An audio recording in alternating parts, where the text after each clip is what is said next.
ابو عاصم نے بیان کیا، ان سے یزید بن ابی عبید نے، ان سے سلمہ بن عقور رضی اللہ عنہ نے کہ نبی کریم صلی اللہ علیہ وسلم کے یہاں نماز پڑھنے کے لیے کسی کا جنازہ آیا۔ آپ نے دریافت فرمایا، کیا اس میت پر کسی کا قرض تھا؟ لوگوں نے کہا کہ نہیں۔ آپ نے ان کی نماز جنازہ پڑھا دی۔ پھر ایک اور جنازہ آیا۔ آپ نے دریافت فرمایا، میت پر کسی کا قرض تھا؟ لوگوں نے کہا ہاں تھا۔ یہ سن کر آپ نے فرمایا کہ پھر اپنے ساتھی کی تم ہی نماز پڑھ لو۔ ابو قتادہ رضی اللہ عنہ نے عرض کیا، یا رسول اللہ صلی اللہ علیہ وسلم، ان کا قرض میں ادا کر دوں گا۔ تب آپ صلی اللہ علیہ وسلم نے ان کی نماز جنازہ پڑھائی۔ صحیح بخاری حدیث نمبر 2295۔ عمرو بن دینار نے بیان کیا، انہوں نے محمد بن علی باقر سے سنا اور ان سے جابر بن عبداللہ رضی اللہ عنہ نے بیان کیا کہ نبی کریم صلی اللہ علیہ وسلم نے فرمایا، اگر بحرین سے جزیہ کا مال آیا تو میں تمہیں اس طرح دونوں لب بھر بھر کر دوں گا، لیکن بحرین سے مال نبی کریم صلی اللہ علیہ وسلم کی وفات تک نہیں آیا۔ پھر جب اس کے بعد وہاں سے مال آیا تو ابو بکر رضی اللہ عنہ نے اعلان کرا دیا کہ جس سے بھی نبی کریم صلی اللہ علیہ وسلم کا کوئی وعدہ ہو یا آپ پر کسی کا قرض ہو وہ ہمارے یہاں آ جائے۔ چنانچہ میں حاضر ہوا اور میں نے عرض کیا کہ نبی کریم صلی اللہ علیہ وسلم نے مجھ سے یہ وہ باتیں فرمائی تھیں، جسے سن کر حضرت ابو بکر رضی اللہ عنہ نے مجھے ایک لب بھر کر دیا۔ میں نے اسے شمار کیا تو وہ 500 کی رقم تھی۔ پھر فرمایا کہ اس کی دگنا اور لے لو۔ صحیح بخاری حدیث نمبر 2296۔ عروہ بن زبیر نے خبر دی کہ نبی کریم صلی اللہ علیہ وسلم کی زوجہ مطہرہ حضرت عائشہ رضی اللہ عنہا نے بیان کیا کہ میں نے جب سے ہوش سنبھالا تو اپنے والدین کو اسی دین اسلام کا پیروکار پایا۔ اور ابو صالح سلیمان نے بیان کیا کہ مجھ سے عبداللہ بن مبارک نے بیان کیا، ان سے یونس نے اور ان سے زہری نے بیان کیا کہ مجھے عروہ بن زبیر نے خبر دی، اور ان سے عائشہ رضی اللہ عنہا نے بیان کیا کہ میں نے جب ہوش سنبھالا تو اپنے والدین کو دین اسلام کا پیروکار پایا۔ کوئی دن ایسا نہیں گزرتا تھا جب رسول اللہ صلی اللہ علیہ وسلم ہمارے یہاں صبح و شام دونوں وقت تشریف نہ لاتے ہوں۔ پھر جب مسلمانوں کو بہت زیادہ تکلیف ہونے لگی تو ابو بکر رضی اللہ عنہ نے بھی ہجرت حبشہ کا ارادہ کیا۔ جب آپ برق الغمات پہنچے تو وہاں آپ کی ملاقات قارہ کے سردار مالک بن دغنہ سے ہوئی۔ اس نے پوچھا، ابو بکر کہاں کا ارادہ ہے؟ ابو بکر رضی اللہ عنہ نے اس کا جواب یہ دیا کہ میری قوم نے مجھے نکال دیا ہے، اور اب تو یہی ارادہ ہے کہ اللہ کی زمین میں سیر کروں اور اپنے رب کی عبادت کرتا رہوں۔ اس پر مالک ابن دغنہ نے کہا کہ آپ جیسا انسان اپنے وطن سے نہیں نکل سکتا اور نہ اسے نکالا جا سکتا ہے، کہ آپ تو محتاجوں کے لیے کماتے ہیں، صلہ رحمی کرتے ہیں، مجبوروں کا بوجھ اپنے سر لیتے ہیں، مہمان نوازی کرتے ہیں اور حادثوں میں حق بات کی مدد کرتے ہیں۔ آپ کو میں امان دیتا ہوں، آپ چلیے اور اپنے ہی شہر میں اپنے رب کی عبادت کیجیے۔ چنانچہ ابن دغنہ اپنے ساتھ ابو بکر رضی اللہ عنہ کو لے آیا اور مکہ پہنچ کر کفار قریش کے تمام اشراف کے پاس گیا اور ان سے کہا کہ ابو بکر جیسا نیک آدمی اپنے وطن سے نہیں نکل سکتا اور نہ اسے نکالا جا سکتا ہے۔ کیا تم ایسے شخص کو بھی نکال دو گے جو محتاجوں کے لیے کماتا ہے اور جو صلہ رحمی کرتا ہے اور جو مجبوروں اور کمزوروں کا بوجھ اپنے سر پر لیتا ہے اور جو مہمان نوازی کرتا ہے اور جو حادثوں میں حق بات کی مدد کرتا ہے؟ چنانچہ قریش نے ابن دغنہ کی امان کو مان لیا اور حضرت ابو بکر رضی اللہ عنہ کو امان دے دی۔ پھر ابن دغنہ سے کہا کہ ابو بکر کو اس کی تاکید کر دینا کہ اپنے رب کی عبادت اپنے گھر ہی میں کر لیا کریں، جس طرح چاہیں نماز پڑھیں اور قرآن کی تلاوت کریں، لیکن ہمیں ان چیزوں کی وجہ سے کوئی ایذا نہ دیں اور نہ اس کا اظہار کریں، کیونکہ ہمیں اس کا ڈر ہے کہ کہیں ہمارے بچے اور ہماری عورتیں فتنے میں نہ پڑ جائیں۔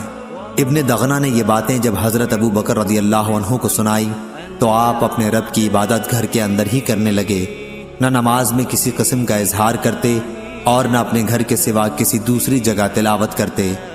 پھر حضرت ابو بکر صدیق رضی اللہ عنہ نے کچھ دنوں بعد ایسا کیا کہ آپ نے اپنے گھر کے سامنے نماز کے لیے ایک جگہ بنا لی۔ اب آپ ظاہر ہو کر وہاں نماز پڑھنے لگے اور اسی پر تلاوت قرآن کرنے لگے۔ بس پھر کیا تھا، مشرکین کے بچوں اور ان کی عورتوں کا مجمع لگنے لگا۔ سب حیرت اور تعجب کی نگاہوں سے انہیں دیکھتے۔ ابو بکر رضی اللہ عنہ بڑے ہی رونے والے تھے۔ جب قرآن پڑھنے لگتے تو آنسوؤں پر قابو نہ رہتا۔ اس صورتحال سے اکابر مشرکین قریش گھبرائے اور سب نے ابن دغنہ کو بلا بھیجا۔ ابن دغنہ ان کے پاس آیا تو ان سب نے کہا کہ ہم نے تو ابو بکر کو اس لیے امان دی کہ وہ اپنے رب کی عبادت گھر کے اندر ہی کریں گے، لیکن وہ تو زیادتی پر اتر آئے اور گھر کے سامنے نماز پڑھنے کی ایک جگہ بنا لی ہے۔ نماز بھی سب کے سامنے ہی پڑھنے لگے ہیں اور تلاوت بھی سب کے سامنے کرنے لگے ہیں۔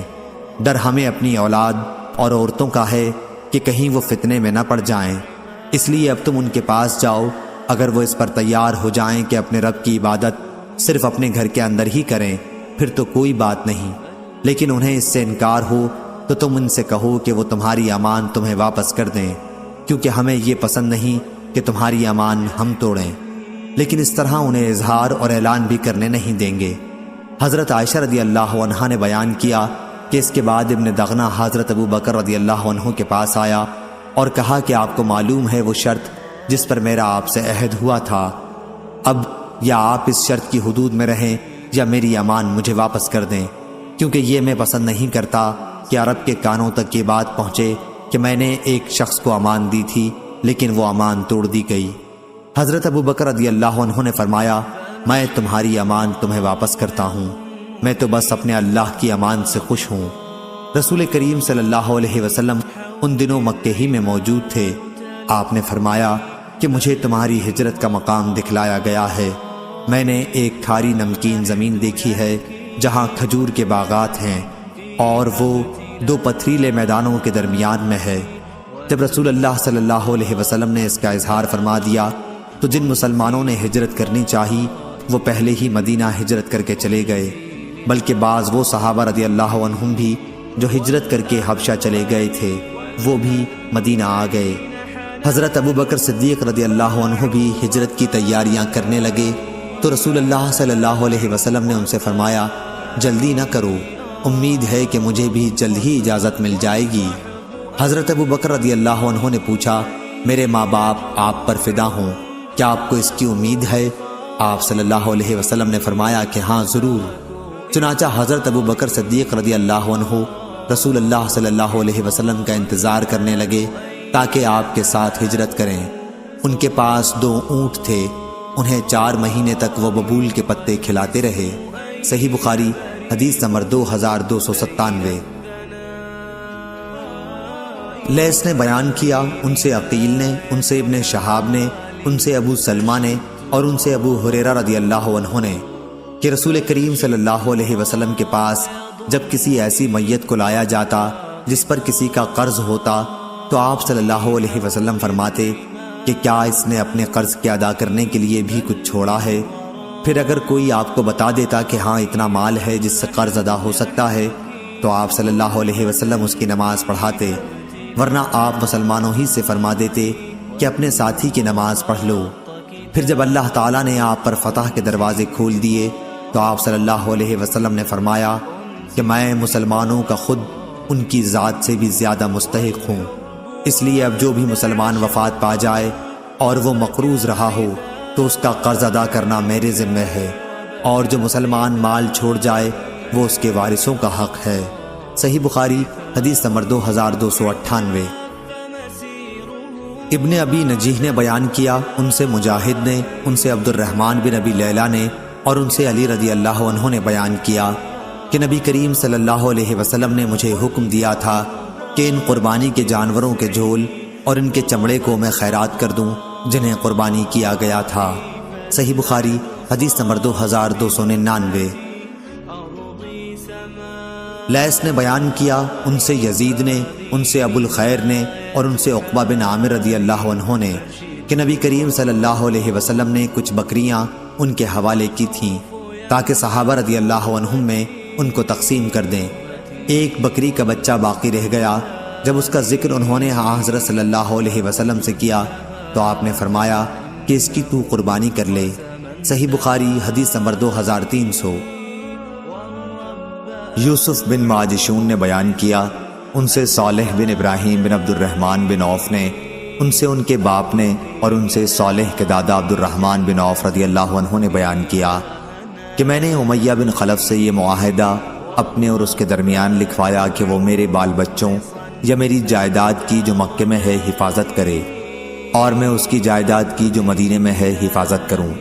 جب میں نے اپنا نام لکھتے وقت رحمان کا ذکر کیا تو اس نے کہا کہ میں رحمان کو کیا جانوں، تم اپنا وہی نام لکھواؤ جو زمانہ جاہلیت میں تھا۔ چنانچہ میں نے عبد عمرو لکھوایا۔ بدر کی لڑائی کے موقع پر میں ایک پہاڑ کی طرف گیا تاکہ لوگوں سے آنکھ بچا کر اس کی حفاظت کر سکوں، لیکن بلال رضی اللہ عنہ نے دیکھ لیا اور فوراً انصار کی ایک مجلس میں آئے۔ انہوں نے مجلس والوں سے کہا کہ یہ دیکھو، امیہ بن خلف کافر دشمن اسلام ادھر موجود ہے، اگر امیہ کافر بچ نکلا تو میری ناکامی ہوگی۔ چنانچہ ان کے ساتھ انصار کی ایک جماعت ہمارے پیچھے ہو لی۔ جب مجھے خوف ہوا کہ اب یہ لوگ ہمیں آ لیں گے تو میں نے اس کے ایک لڑکے کو آگے کر دیا تاکہ اس کے ساتھ آنے والی جماعت مشغول رہے، لیکن لوگوں نے اسے قتل کر دیا اور پھر بھی وہ ہماری ہی طرف بڑھنے لگے۔ امیہ بہت بھاری جسم کا تھا۔ آخر جب جماعت انصار نے ہمیں آ لیا تو میں نے اسے کہا کہ زمین پر لیٹ جا۔ جب وہ زمین پر لیٹ گیا تو میں نے اپنا جسم اس کے اوپر ڈال دیا تاکہ لوگوں کو روک سکوں، لیکن لوگوں نے میرے جسم کے نیچے سے اس کے جسم پر تلوار کی ضربات لگائیں اور اسے قتل کر کے ہی چھوڑا۔ ایک صحابی نے اپنی تلوار سے میرے پاؤں کو بھی زخمی کر دیا تھا۔ عبد الرحمن بن عوف رضی اللہ عنہ اس کا نشان اپنے قدم کے اوپر ہمیں دکھایا کرتے تھے۔ صحیح بخاری حدیث نمبر 2301۔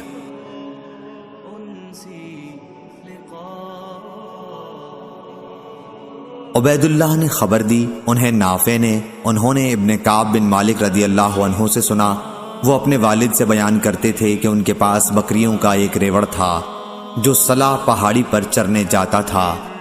انہوں نے بیان کیا کہ ہماری ایک باندی نے ہماری ہی ریوڑ کی ایک بکری کو جبکہ وہ چر رہی تھی دیکھا کہ مرنے کے قریب ہے۔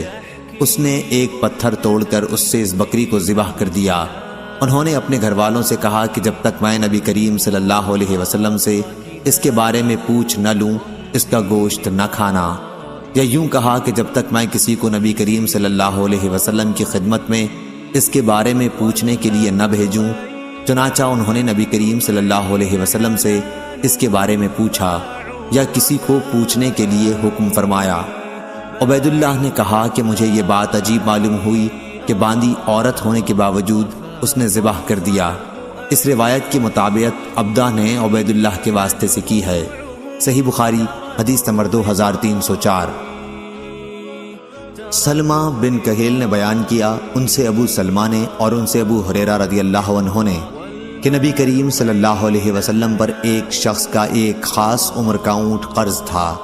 وہ شخص تقاضا کرنے آیا تو آپ صلی اللہ علیہ وسلم نے اپنے صحابہ رضی اللہ عنہم سے فرمایا کہ ادا کر دو۔ صحابہ رضی اللہ عنہم نے اس عمر کا اونٹ تلاش کیا لیکن نہیں ملا، البتہ اس سے زیادہ عمر کا مل سکا۔ آپ نے فرمایا کہ یہی انہیں دے دو۔ اس پر اس شخص نے کہا کہ آپ صلی اللہ علیہ وسلم نے مجھے پورا حق دے دیا، اللہ تعالیٰ آپ صلی اللہ علیہ وسلم کو بھی پورا بدلہ دے۔ پھر نبی کریم صلی اللہ علیہ وسلم نے فرمایا کہ تم میں سب سے بہتر وہ لوگ ہیں جو قرض وغیرہ کو پوری طرح ادا کر دیتے ہیں۔ صحیح بخاری حدیث نمبر 2305۔ سلمہ بن کہیل نے بیان کیا، انہوں نے ابو سلمہ بن عبد الرحمن سے سنا اور انہوں نے ابو ہریرہ رضی اللہ عنہ سے کہ ایک شخص نبی کریم صلی اللہ علیہ وسلم سے اپنے قرض کا تقاضا کرنے آیا اور سخت سست کہنے لگا۔ صحابہ کرام رضی اللہ عنہ غصہ ہو کر اس کی طرف بڑھے، لیکن آپ صلی اللہ علیہ وسلم نے فرمایا کہ اسے چھوڑ دو، کیونکہ جس کا کسی پر حق ہو تو وہ کہنے سننے کا بھی حق رکھتا ہے۔ پھر آپ صلی اللہ علیہ وسلم نے فرمایا کہ اس کے قرض والے جانور کی عمر کا ایک جانور اسے دے دو۔ صحابہ رضی اللہ عنہ نے عرض کیا، یا رسول اللہ صلی اللہ علیہ وسلم، اس سے زیادہ عمر کا جانور تو موجود ہے لیکن اس عمر کا نہیں۔ آپ صلی اللہ علیہ وسلم نے فرمایا کہ اسے وہی دے دو، کیونکہ سب سے اچھا آدمی وہ ہے جو دوسروں کا حق پوری طرح ادا کر دے۔ صحیح بخاری حدیث نمبر 2306۔ ابن جریج نے بیان کیا، ان سے عطا بن ابی رباح اور کئی لوگوں نے ایک دوسرے کی روایت میں زیادتی کے ساتھ سب راویوں نے اس حدیث کو جابر رضی اللہ عنہ تک پہنچایا، بلکہ ایک راوی نے ان میں مرسلاً روایت کیا۔ وہ حضرت جابر بن عبداللہ رضی اللہ عنہ سے روایت کرتے ہیں کہ انہوں نے بیان کیا، میں رسول کریم صلی اللہ علیہ وسلم کے ساتھ ایک سفر میں تھا اور میں ایک سست اونٹ پر سوار تھا اور وہ سب سے آخر میں رہتا تھا۔ اتفاق سے نبی کریم صلی اللہ علیہ وسلم کا گزر میری طرف سے ہوا تو آپ صلی اللہ علیہ وسلم نے فرمایا، یہ کون صاحب ہیں؟ میں نے عرض کیا، جابر بن عبداللہ۔ آپ صلی اللہ علیہ وسلم نے فرمایا، کیا بات ہوئی کہ اتنے پیچھے رہ گئے ہو؟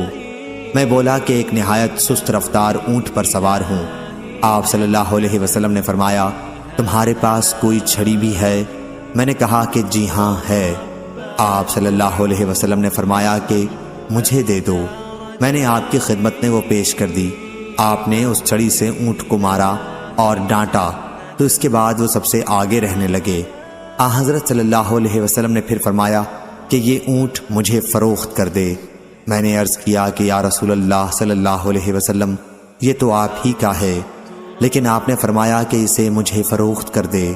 یہ بھی فرمایا کہ 4 دینار میں اسے میں خریدتا ہوں، ویسے تم مدینے تک اسی پر سوار ہو کر چل سکتے ہو۔ پھر جب مدینے کے قریب ہم پہنچے تو میں دوسری طرف جانے لگا۔ آپ صلی اللہ علیہ وسلم نے دریافت فرمایا کہ کہاں جا رہے ہو؟ میں نے عرض کیا کہ میں نے ایک بیوہ عورت سے شادی کر لی ہے۔ آپ نے فرمایا کہ کسی باکرہ سے کیوں نہ کی کہ تم بھی اس کے ساتھ کھیلتے اور وہ بھی تمہارے ساتھ کھیلتی۔ میں نے عرض کیا کہ والد شہادت پا چکے ہیں اور گھر میں کئی بہنیں ہیں، اس لیے میں نے سوچا کہ کسی ایسی خاتون سے شادی کروں جو بیوہ اور تجربہ کار ہو۔ آپ صلی اللہ علیہ وسلم نے فرمایا کہ پھر تو ٹھیک ہے۔ پھر مدینہ پہنچنے کے بعد آپ صلی اللہ علیہ وسلم نے فرمایا کہ بلال، ان کی قیمت ادا کر دو اور کچھ بڑھا کر دے دو۔ چنانچہ انہوں نے 4 دینار بھی دیے اور فالتو ایک قرات بھی دیا۔ جابر رضی اللہ عنہ کہا کرتے تھے کہ نبی کریم صلی اللہ علیہ وسلم کا یہ انعام میں اپنے سے کبھی جدا نہیں کرتا۔ چنانچہ نبی کریم کا وہ قرات جابر رضی اللہ عنہ ہمیشہ اپنی تھیلی میں محفوظ رکھا کرتے تھے۔ صحیح بخاری حدیث نمبر 2309۔ امام مالک رحمہ اللہ نے خبر دی، انہیں ابو حازم نے، انہیں سہل بن سعد رضی اللہ عنہ نے، انہوں نے بیان کیا کہ ایک عورت نبی کریم صلی اللہ علیہ وسلم کی خدمت میں حاضر ہوئی اور عرض کیا کہ یا رسول اللہ صلی اللہ علیہ وسلم، میں نے خود کو آپ کو بخش دیا۔ اس پر ایک صحابی نے کہا کہ آپ میرا ان سے نکاح کر دیجئے۔ آپ نے فرمایا کہ میں نے تمہارا نکاح ان سے اس مہر کے ساتھ کیا جو تمہیں قرآن یاد ہے۔ صحیح بخاری حدیث نمبر 2310۔ عوف نے بیان کیا، ان سے محمد بن سیرین نے اور ان سے ابو ہریرہ رضی اللہ عنہ نے بیان کیا کہ رسول اللہ صلی اللہ علیہ وسلم نے مجھے رمضان کی زکوٰۃ کی حفاظت پر مقرر فرمایا۔ رات میں ایک شخص اچانک میرے پاس آیا اور غلے میں سے لب بھر بھر کر اٹھانے لگا۔ میں نے اسے پکڑ لیا اور کہا کہ قسم اللہ کی، میں تجھے رسول اللہ صلی اللہ علیہ وسلم کی خدمت میں لے چلوں گا۔ اس پر اس نے کہا کہ اللہ کی قسم، میں بہت محتاج ہوں، میرے بال بچے ہیں اور میں سخت ضرورت مند ہوں۔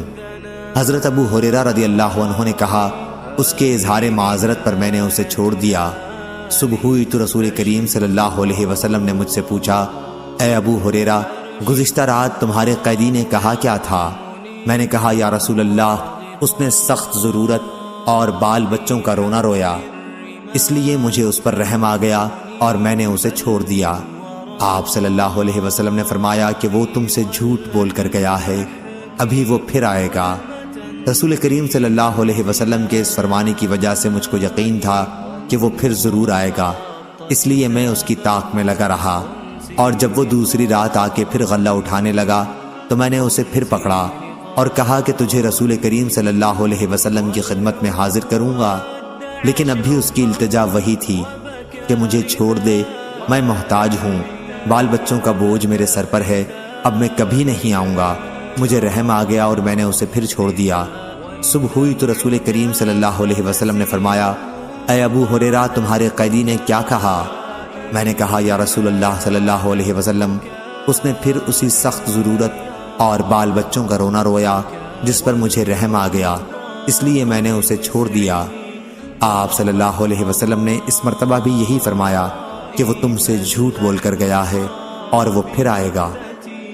تیسری مرتبہ پھر میں اس کے انتظار میں تھا کہ اس نے پھر تیسری رات آ کر غلہ اٹھانا شروع کیا تو میں نے اسے پکڑ لیا اور کہا کہ تجھے رسول اللہ صلی اللہ علیہ وسلم کی خدمت میں پہنچانا اب ضروری ہو گیا ہے، یہ تیسرا موقع ہے۔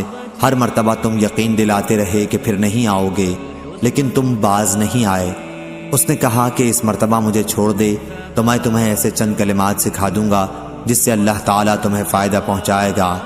میں نے پوچھا وہ کلمات کیا ہیں؟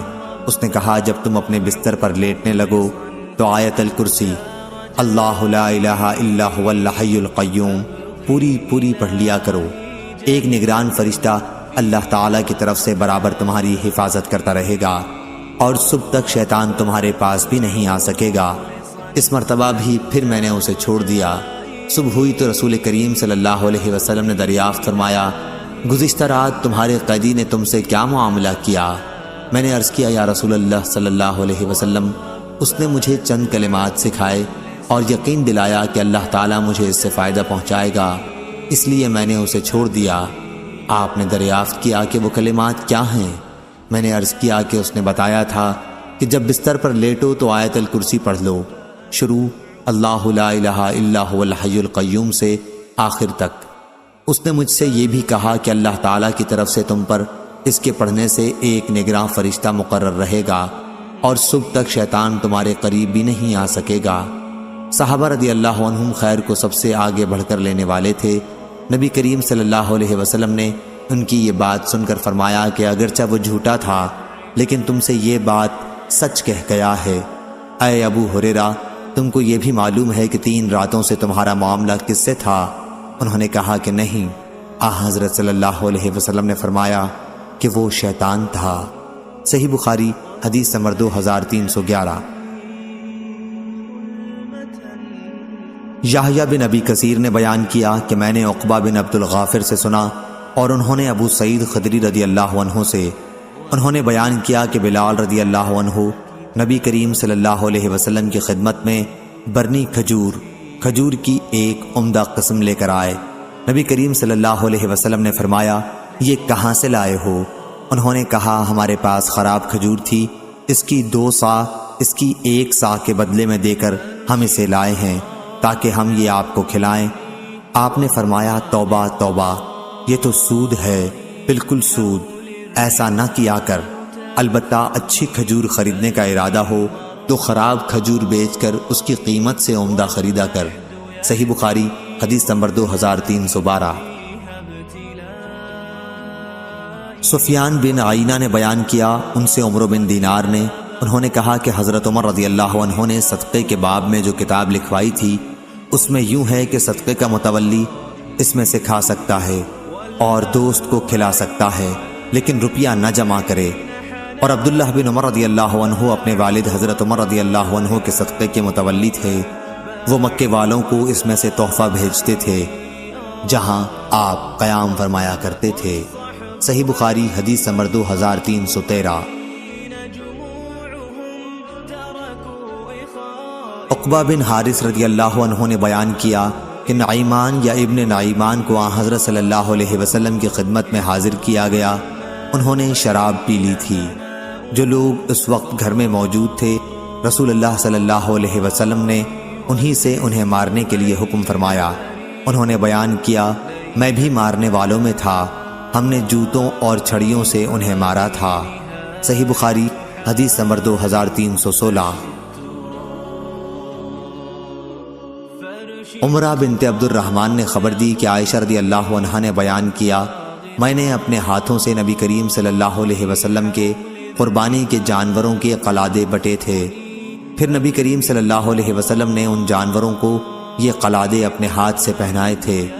آپ صلی اللہ علیہ وسلم نے وہ جانور میرے والد کے ساتھ مکے میں قربانی کے لیے بھیجے، ان کی قربانی کی گئی۔ اس بھیجنے کی وجہ سے آپ صلی اللہ علیہ وسلم پر کوئی ایسی چیز حرام نہیں ہوئی جسے اللہ تعالیٰ نے آپ صلی اللہ علیہ وسلم کے لیے حلال کیا تھا۔ صحیح بخاری حدیث نمبر 2317۔ یحییٰ بن یحییٰ نے بیان کیا کہا کہ میں نے امام مالک کے سامنے قرأت کی بواسطہ اسحاق بن عبداللہ کے کہ انہوں نے انس بن مالک رضی اللہ عنہ سے سنا۔ وہ بیان کرتے تھے کہ ابو طلحہ رضی اللہ عنہ مدینے میں انصار کے سب سے مالدار لوگوں میں سے تھے۔ بیرحا ایک باغ ان کا سب سے زیادہ محبوب مال تھا جو مسجد نبوی کے بالکل سامنے تھا۔ رسول کریم صلی اللہ علیہ وسلم بھی وہاں تشریف لے جاتے اور اس کا نہایت میٹھا عمدہ پانی پیتے تھے۔ پھر جب قرآن کی آیت لن تنالوا البر حتی تنفقوا مما تحبون اتری، تم نیکی ہرگز نہیں حاصل کر سکتے جب تک نہ خرچ کرو اللہ کی راہ میں وہ چیز جو تمہیں زیادہ پسند ہو۔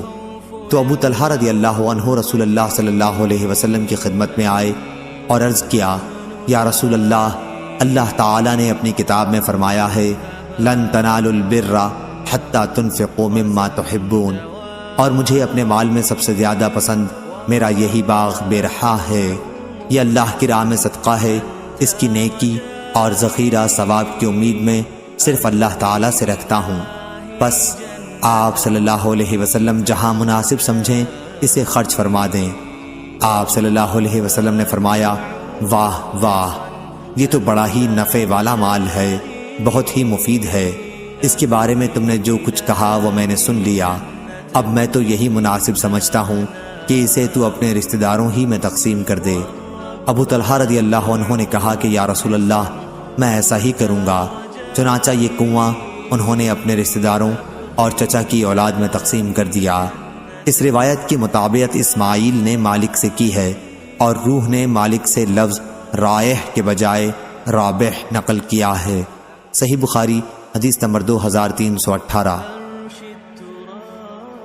ابو اسامہ نے بیان کیا، انہوں نے کہا کہ ہم سے برید بن عبداللہ نے، انہوں نے کہا کہ ہم سے ابو بردہ نے فرمایا، اور ان سے ابو موسیٰ اشعری رضی اللہ عنہ نے بیان کیا کہ نبی کریم صلی اللہ علیہ وسلم نے فرمایا، امانت دار خزانچی جو خرچ کرتا ہے، بعض دفعہ یہ فرمایا کہ جو دیتا ہے حکم کے مطابق کامل اور پوری طرح جس چیز کے دینے کا اسے حکم ہو اور اسے دیتے وقت اس کا دل بھی خوش ہو تو وہ بھی صدقہ کرنے والوں میں سے ایک ہے۔ صحیح بخاری حدیث نمبر 2319۔ ابو عوانہ نے بیان کیا، ان سے قتادہ نے اور ان سے انس بن مالک رضی اللہ عنہ نے کہ رسول اللہ صلی اللہ علیہ وسلم نے فرمایا، کوئی بھی مسلمان جو ایک درخت کا پودا لگائے یا کھیت میں بیج بوئے، پھر اس میں سے پرند یا انسان یا جانور جو بھی کھاتے ہیں وہ اس کی طرف سے صدقہ ہے۔ صحیح بخاری حدیث نمبر 2320۔ ابو امامہ باہلی رضی اللہ عنہ نے بیان کیا، آپ کی نظر پھالی اور کھیتی کے بعض دوسرے آلات پر پڑی۔ آپ نے بیان کیا کہ میں نے نبی کریم صلی اللہ علیہ وسلم سے سنا ہے، آپ نے فرمایا کہ جس قوم کے گھر میں یہ چیز داخل ہو جاتی ہے تو اپنے ساتھ ذلت بھی لاتی ہے۔ صحیح بخاری حدیث نمبر 2321۔ یحییٰ بن ابی کثیر نے بیان کیا، ان سے ابو سلمہ نے اور ان سے ابو ہریرہ رضی اللہ عنہ نے بیان کیا کہ نبی کریم صلی اللہ علیہ وسلم نے فرمایا، جس شخص نے کوئی کتا رکھا اس نے روزانہ اپنے عمل سے ایک قیرات کی کمی کر لی، البتہ کھیتی یا مویشی کی حفاظت کے لیے کتے اس سے الگ ہیں۔ ابن سیرین اور ابو صالح نے ابو ہریرہ رضی اللہ عنہ کے واسطے سے بیان کیا بحوالہ نبی کریم صلی اللہ علیہ وسلم کہ بکری کے ریوڑ، کھیتی اور شکار کے کتے الگ ہیں۔ ابو حازم نے کہا، ابو ہریرہ رضی اللہ عنہ نے نبی کریم صلی اللہ علیہ وسلم سے کہ شکاری اور مویشی کے کتے الگ ہیں۔ صحیح بخاری حدیث نمبر 2322۔ سائب بن یزید نے بیان کیا کہ سفیان بن ابی ظہیر نے ازد شنوہ قبیلے کے ایک بزرگ سے سنا جو نبی کریم صلی اللہ علیہ وسلم کے صحابی تھے۔ انہوں نے کہا کہ میں نے نبی کریم صلی اللہ علیہ وسلم سے سنا تھا کہ جس نے کتا پالا جو نہ کھیتی کے لیے ہے اور نہ مویشی کے لیے تو اس کی نیکیوں سے روزانہ ایک قیرات کم ہو جاتا ہے۔ میں نے پوچھا، کیا آپ نے رسول اللہ صلی اللہ علیہ وسلم سے یہ سنا ہے؟ تو انہوں نے کہا، ہاں ہاں، اس مسجد کے رب کی قسم میں نے ضرور آپ صلی اللہ علیہ وسلم سے یہ سنا ہے۔ صحیح بخاری حدیث نمبر 2323۔ شعبہ نے بیان کیا، ان سے سعد بن ابراہیم نے، انہوں نے ابو سلمہ سے سنا اور انہوں نے ابو ہریرہ رضی اللہ عنہ سے کہ نبی کریم صلی اللہ علیہ وسلم نے فرمایا، بنی اسرائیل میں سے ایک شخص بیل پر سوار ہو کر جا رہا تھا کہ اس بیل نے اس کی طرف دیکھا اور اس سوار سے کہا کہ میں اس کے لیے نہیں پیدا ہوا ہوں، میری پیدائش تو کھیت جوتنے کے لیے ہوئی ہے۔ آپ نے فرمایا کہ میں اس پر ایمان لایا، اور ابو بکر و عمر رضی اللہ عنہ بھی ایمان لائے۔ اور ایک دفعہ ایک بھیڑیے نے ایک بکری پکڑ لی تھی تو گڈریے نے اس کا پیچھا کیا۔ بھیڑیا بولا، آج تو اسے بچاتا ہے، جس دن مدینہ اجاڑ ہوگا درندے ہی درندے رہ جائیں گے، اس دن میرے سوا کون بکریوں کا چرانے والا ہوگا؟ آپ نے فرمایا کہ میں اس پر ایمان لایا، اور ابو بکر و عمر رضی اللہ عنہ بھی۔ ابو سلمہ نے کہا کہ ابو بکر و عمر رضی اللہ عنہ اس مجلس میں موجود نہیں تھے۔ صحیح بخاری حدیث نمبر 2324۔ ابو زناد نے بیان کیا، ان سے اعرج نے اور ان سے ابو ہریرہ رضی اللہ عنہ نے بیان کیا کہ انصار نے نبی کریم صلی اللہ علیہ وسلم سے کہا کہ ہمارے باغات آپ ہم میں اور مہاجر بھائیوں میں تقسیم فرما دیں۔ آپ صلی اللہ علیہ وسلم نے انکار کیا تو انصار نے مہاجرین سے کہا کہ آپ لوگ درختوں میں محنت کرو، ہم تم میوے میں شریک رہیں گے۔ انہوں نے کہا، اچھا، ہم نے سنا اور قبول کیا۔ صحیح بخاری حدیث نمبر 2325۔ عبداللہ بن عمر رضی اللہ عنہ نے بیان کیا کہ نبی کریم صلی اللہ علیہ وسلم نے بنی نظیر کے کھجوروں کے باغ جلا دیے اور کاٹ دیے۔ انہی کے باغات کا نام بویرہ تھا، اور حسان رضی اللہ عنہ کا یہ شعر اسی کے متعلق ہے۔ بنی لوئی قریش کے سرداروں پر غلبے کو بویرہ کی آگ نے آسان بنا دیا، جو ہر طرف پھیلتی ہی جا رہی تھی۔ صحیح بخاری حدیث نمبر 2326۔ یحییٰ بن سعید نے خبر دی، انہیں حنظلہ بن قیس انصاری نے، انہوں نے رافع بن خدیج رضی اللہ عنہ سے سنا۔ وہ بیان کرتے تھے کہ مدینے میں ہمارے پاس کھیت اوروں سے زیادہ تھے، ہم کھیتوں کو اس شرط کے ساتھ دوسروں کو جوتنے اور بونے کے لیے دیا کرتے تھے کہ کھیت کے ایک مقررہ حصے کی پیداوار مالک زمین لے گا۔ بعض دفعہ ایسا ہوتا کہ خاص اسی حصے کی پیداوار ماری جاتی اور سارا کھیت سلامت رہتا، اور بعض دفعہ سارے کھیت کی پیداوار ماری جاتی اور یہ خاص حصہ بچ جاتا۔ اس لیے ہمیں اس طرح معاملہ کرنے سے روک دیا گیا، اور سونا اور چاندی کے بدل ٹھیکہ دینے کا تو اس وقت رواج ہی نہ تھا، نقدی کرائے کا معاملہ اس وقت نہیں ہوا کرتا تھا۔ صحیح بخاری حدیث نمبر 2327۔ عبداللہ بن عمر رضی اللہ عنہ نے خبر دی کہ رسول اللہ صلی اللہ علیہ وسلم نے خیبر کے یہودیوں سے وہاں کی زمین میں پھل، کھیتی اور جو بھی پیداوار ہو اس کے آدھے حصے پر معاملہ کیا تھا۔ آپ صلی اللہ علیہ وسلم اس میں سے اپنی بیویوں کو 100 وسق دیتے تھے، جس میں 80 وسق کھجور ہوتی اور 20 وسق جو۔ پھر حضرت عمر رضی اللہ عنہ نے اپنے عہد خلافت میں جب خیبر کی زمین تقسیم کی تو ازواج مطہرات کو آپ نے اس کا اختیار دیا کہ اگر وہ چاہیں تو انہیں بھی وہاں کا پانی اور قطع زمین دے دیا جائے، یا وہی پہلی صورت باقی رکھی جائے۔ چنانچہ بعض نے زمین لینا پسند کیا اور بعض نے پیداوار سے وسق لینا پسند کیا۔ حضرت عائشہ رضی اللہ عنہا نے زمین ہی لینا پسند کیا تھا۔ صحیح بخاری حدیث نمبر 2328۔ یحییٰ بن سعید نے بیان کیا، ان سے عبید اللہ نے، ان سے نافع نے اور ان سے عبداللہ بن عمر رضی اللہ عنہ نے کہ نبی کریم صلی اللہ علیہ وسلم نے خیبر کے پھل اور اناج کی آدھی پیداوار پر وہاں کے رہنے والوں سے معاملہ کیا تھا۔ صحیح بخاری حدیث نمبر 2329۔ عمرو بن دینار نے کہا کہ میں نے طاؤس سے عرض کیا، کاش آپ بٹائی کا معاملہ چھوڑ دیتے، کیونکہ ان لوگوں رافع بن خدیج اور جابر بن عبداللہ رضی اللہ عنہم وغیرہ کا کہنا ہے نبی کریم صلی اللہ علیہ وسلم نے اس سے منع فرمایا ہے۔ اس پر طاؤس نے کہا کہ میں تو لوگوں کو زمین دیتا ہوں اور ان کا فائدہ کرتا ہوں، اور صحابہ رضی اللہ عنہم میں جو بڑے عالم تھے انہوں نے مجھے خبر دی ہے، آپ کی مراد ابن عباس رضی اللہ عنہ سے تھی، کہ نبی کریم صلی اللہ علیہ وسلم نے اس سے نہیں روکا، بلکہ آپ نے صرف یہ فرمایا تھا کہ اگر کوئی شخص اپنے بھائی کو اپنی زمین مفت دے دے تو یہ اس سے بہتر ہے کہ اس کا محصول لے۔ صحیح بخاری حدیث نمبر 2330۔ عبید اللہ نے خبر دی، انہیں نافع نے اور ان سے عبداللہ بن عمر رضی اللہ عنہ نے بیان کیا کہ رسول اللہ صلی اللہ علیہ وسلم نے خیبر کی زمین یہودیوں کو اس شرط پر سونپی تھی کہ اس میں محنت کریں اور جوتیں بوئیں اور اس کی پیداوار کا آدھا حصہ لیں۔ صحیح بخاری حدیث نمبر 2331۔